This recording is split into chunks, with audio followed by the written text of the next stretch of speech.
हालत जनाबत में रोजा रखा जा सकता है, रोजे की हालत में ये जायज काम है।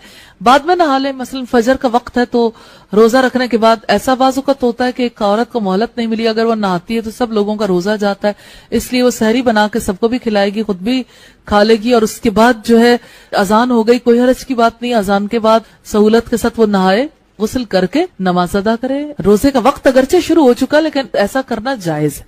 आज हम वो उमूर देख रहे हैं ना जो जायज उमूर है। दूसरा, कुल्ली करना और नाक में पानी चढ़ाना, इसमें कोई हरज की बात नहीं। कुछ लोग ये समझते हैं कि मुंह में पानी चला जाएगा तो जाने क्या हो जाएगा। अच्छा ही है, थोड़ा सा मुंह फ्रेश भी हो जाता है वुजू से, और यानी नाक में पानी चढ़ाने में थोड़ी सी एहतियात करनी चाहिए, यानी सांस खींचकर अंदर ले जाने की कोशिश नहीं करनी चाहिए। अबू दाऊद की रिवायत है 2366 और 142। इसी तरह मिसवाक करना, बुखारी कबल अल हदीस 1934 से साबित है, किताबुस सौम बाबुस सिवाक में। मिसवाक करना जायज अमर है, इसमें कोई हरज की बात नहीं है। चौथी चीज है टीका लगवाना, ऐसा टीका जिसका मकसद कुव्वत या खुराक ना हो, उसकी हैसियत बैरूनी दवा की है जो मैदे में नहीं जाती, क्योंकि खाने पे पाबंदी है ना, जो आप मुंह से लेके जाए। अगर कोई यानी वाइटमिन का है या कोई कुव्वत वाला टीका है, कैल्शियम का इंजेक्शन है या आयरन का है, ऐसा इंजेक्शन नहीं लगवाया जा सकता। लेकिन अगर दवा है तो दवा में कोई हरज नहीं, क्योंकि वो टीका मैदे में नहीं जा रहा। पांचवी चीज है तेल लगाना और कंघी करना, बुखारी कबल अल हदीस 1913 से साबित है। छठी चीज है गर्मी की वजह से गुस्ल करना, अबू दाऊद की रिवायत है 2365। कुछ लोग कहते हैं गुस्ल कर लेते हैं तो हम तो बिल्कुल ठीक ठाक हो जाते हैं, तो फिर तो रोजा खराब हो जाता है। फिर रोजा कोई यानी कढ़ाई में डाल के रखने का नाम तो नहीं है खुद को, कि आप जो है वो हर वक्त एक मखसूस मुशक्कत में ही रहे। अगर आपको गर्मी लगी है आप गुस्ल कर लें, गुस्ल करना जायज है, कोई हरज की बात नहीं। एक से ज्यादा बार कर लें, कोई हरज की बात नहीं। सातवीं चीज है नाक में दवा डालना, बुखारी बाद अल हदीस 1934 से पता चलता है, नाक में जब दवा डाली जाए तो अंदर जाने का खदशा होता है। बात होती है कि नाक पक गया, आपने कोई दवा लगा ली, कोई हरज की बात नहीं है इसमें। इवन कतरे भी डाल लिए तो कोई हरज की बात नहीं है। इसी तरह आठवीं चीज है हंडिया का जायका चखना, बुखारी कबल अल हदीस 1930 में। शर्त यह है कि हलक में ना जाए। और नवीं चीज है नक्सीर आना, इस पर किसी को कोई इख्तियार नहीं है, इसलिए रोजे को नुकसान नहीं। फतावा में ये वॉल्यूम 10 पेज 264 पर है। इसी तरह 10वीं चीज है टेस्ट के लिए खून देना, 11वें पछने लगवाना, बुखारी 1938 और 39 पर है। 12वां सुरमा लगाना, इब्ने माजा की ये रिवायत है। और इसी तरह से कान या आंख में दवाई के कतरे डालना, फतावा में ये वॉल्यूम 2 पेज 129 पर है। 14वां बीवी को किस करना या मुआनिका करना, जज्बात और ख्वाहिशात पर कंट्रोल हो तो बूढ़े आदमी के लिए खतरा नहीं, नौजवान के लिए खतरा है। अबू दाऊद की रिवायत है 2387। 15वां दांतों में दवाई मलना लेकिन हलक तक ना ले जाए।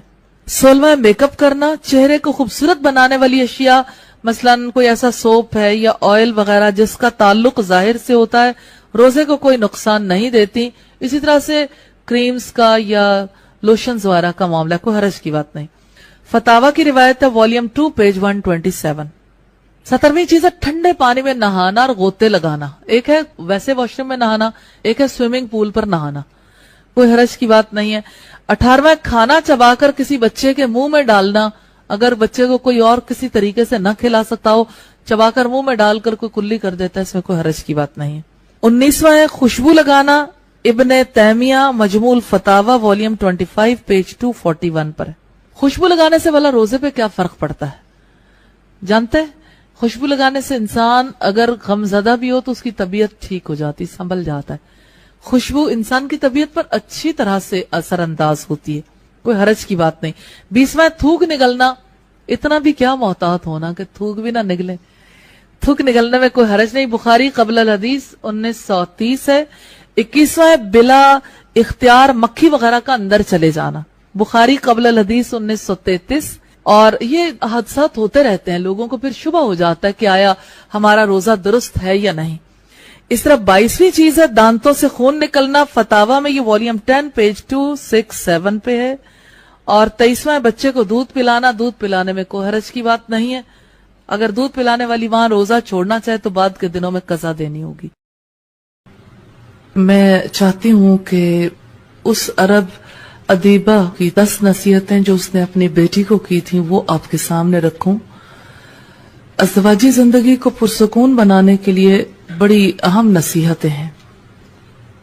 پہلی وصیت ہے، اے میری پیاری بیٹی، میری آنکھوں کی ٹھنڈک، شوہر کے گھر جا کر قناعت والی زندگی گزارنے کا اہتمام کرنا.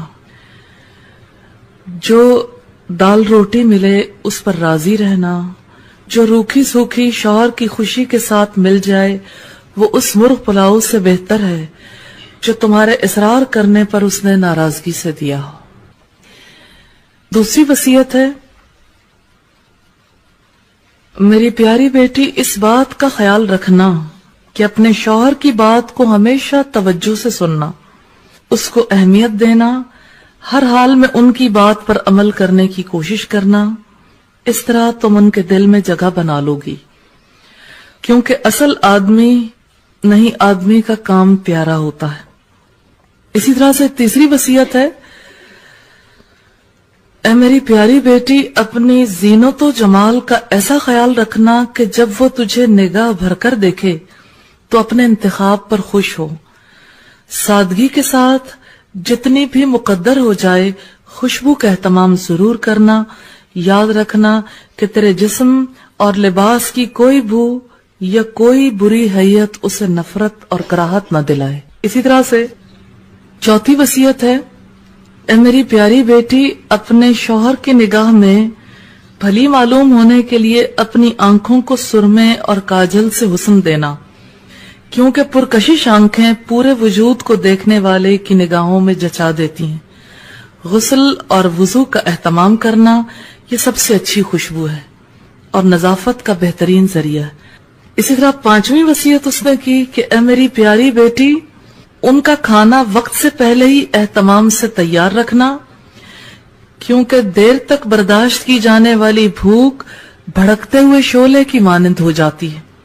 اور ان کے آرام کرنے اور نیند پوری کرنے کے اوقات میں سکون کا ماحول بنانا، کیونکہ نیند ادھوری رہ جائے تو طبیعت میں غصہ اور چڑچڑا پن پیدا ہو جاتا ہے. چھٹی وصیت ہے، اے میری پیاری بیٹی، ان کے گھر اور ان کے مال کی نگرانی، ان کی بغیر اجازت کوئی گھر میں نہ آئے. ان کا مال لغویات، نمائش اور فیشن میں برباد نہ کرنا، کیونکہ مال کی بہتر نگہداشت حسن انتظام سے ہوتی ہے اور اہل و عیال کی بہتر حفاظت حسن تدبیر سے. اسی طرح سے ساتویں وصیت اس نے کی، میری پیاری بیٹی، ان کی رازدار رہنا، ان کی نافرمانی نہ کرنا، کیونکہ ان جیسے باروب شخص کی نافرمانی جلتی پر تیل کا کام کرے گی، اور اگر تم اس کا راز اوروں سے چھپا کر نہ رکھ سکیں تو اس کا اعتماد تم پر سے ہٹ جائے گا. تم بھی اس دو رخے پن سے محفوظ نہیں رہ سکو گی. آٹھویں وصیت ہے، میری پیاری بیٹی، جب وہ کسی بات پر غمگین ہو تو اپنی کسی خوشی کا اظہار ان کے سامنے نہ کرنا، یعنی ان کے غم میں برابر کی شریک رہنا.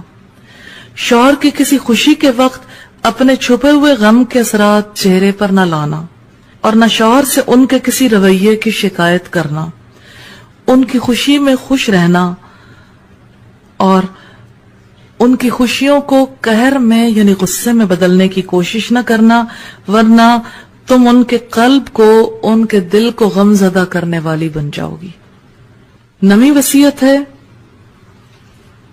اے میری پیاری بیٹی، اگر تم ان کی نگاہوں میں قابل عزت بننا چاہتی ہو تو ان کی عزت اور احترام کا خوب خیال رکھنا.